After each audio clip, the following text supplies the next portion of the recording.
My name's Elliot Galvin. I'm a piano player, improviser, and composer.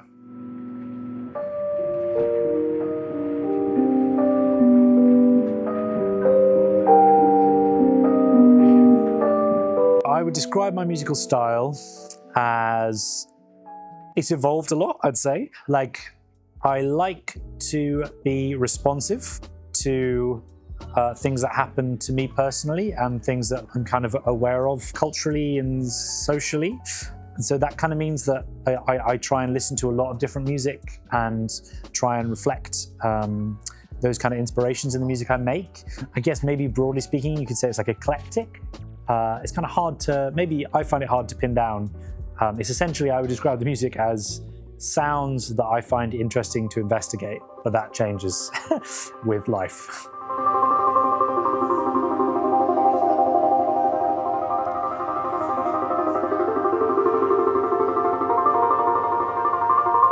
For me, improvisation is kind of the start of everything. I think it's something like intrinsic to what I need to do when I'm playing.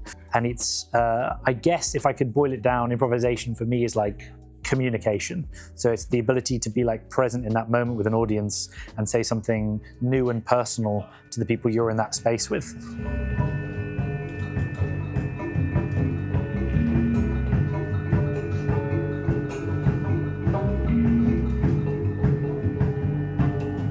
The most unexpected place my music has taken me. There's a few unexpected places, to be honest with you. I'll give you the kind of the funny response is there was, I think there might still be, but there was a real ale jazz and nudist festival in Kent.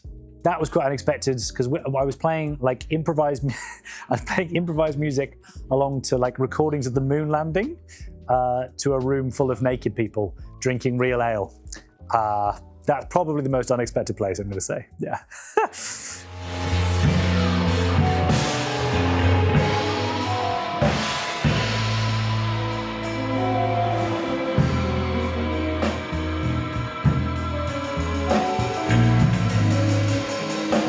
If I could play with any musician, maybe it's cliched, but it would be Miles Davis. There's something about the singular vision of his music and the way he was on stage that I would have loved to experience personally.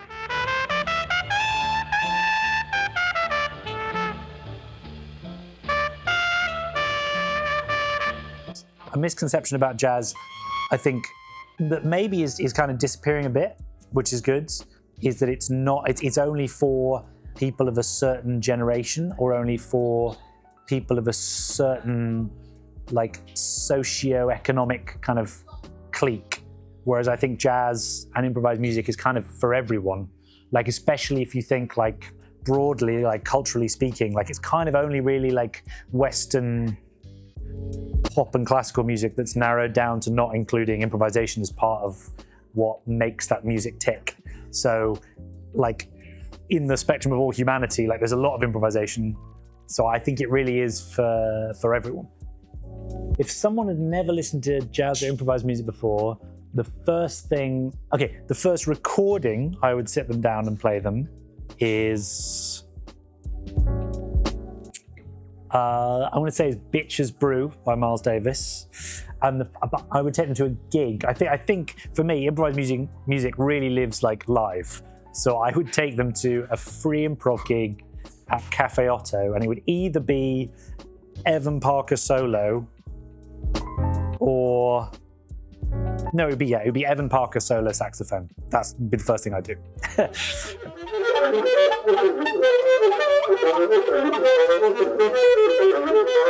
If my instrument could speak, it would say that I should practice more. I would say, but what it would say about me personally, my instrument would say that I could take a little bit more time and breathe. That's what I would say.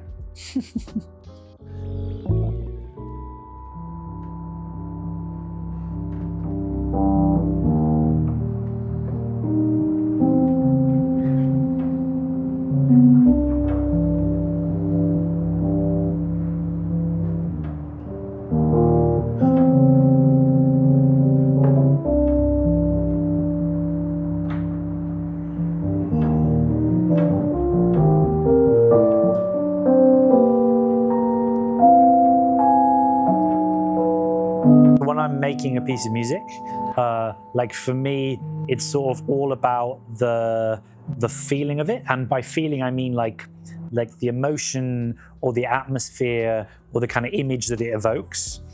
And it's about staying like super focused on that feeling and being very honest with yourself, and playing from that place. So it's like that's the feeling you're focused on, and then you're trying to find sounds that give you that feeling that kind of sit alongside each other to like coherently in that sort of emotional space.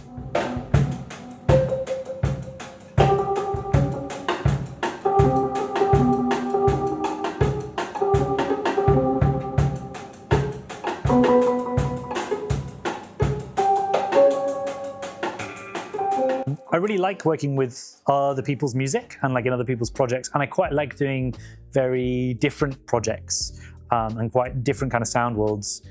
I get a lot of joy out of trying to figure out what someone's vision is and then find a way to facilitate that vision while still remaining true to the kind of sounds like that I want to create. And I think that's quite a deep way of communicating with another human being, if you can find your voice within their creative vision. So that's sort of what I try and do. The lines between genres, I think musicians are always like, or musicians that I think are doing something interesting are always kind of looking beyond like the boxes that other people might put them in, and often that's a genre. And I think now, maybe I'll change my mind about this, but the way I think now is maybe one of the best things you can do to combat the kind of like negative impact of streaming on music and AI on music is to make music that is like genre fluid, because I feel like that is so the direction of, or that's kind of inevitably the direction that like algorithms will place music in terms of categories. So if we as human beings can make music that like goes outside of those categories, that's almost a way of like reacting creatively against those influences. It's sort of what I think now, but you know, maybe in 10 years' time I'll have uploaded my consciousness onto the Borg and have a different thought.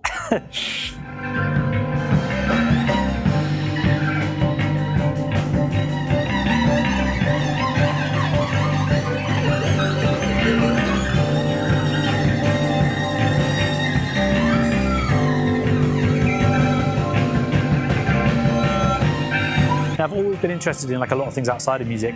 A lot of art, film is something that always really inspires me, and like literature and art movements like Dada or lots of things. Looking at an artwork that is in a different medium and trying to extract what I feel the ideas are behind it, and then thinking about how to use those ideas in a musical context is always like a really interesting thing, I find, to like make you look at something from a new angle, to like maybe like get your head out of like what you think the possibilities are creatively in a certain medium.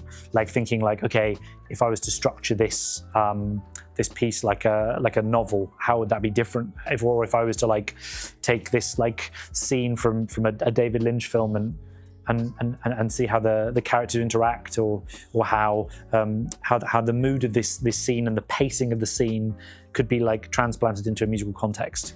I always think that's something that can kind of elicit really interesting new results. Yeah, that's it. Thanks.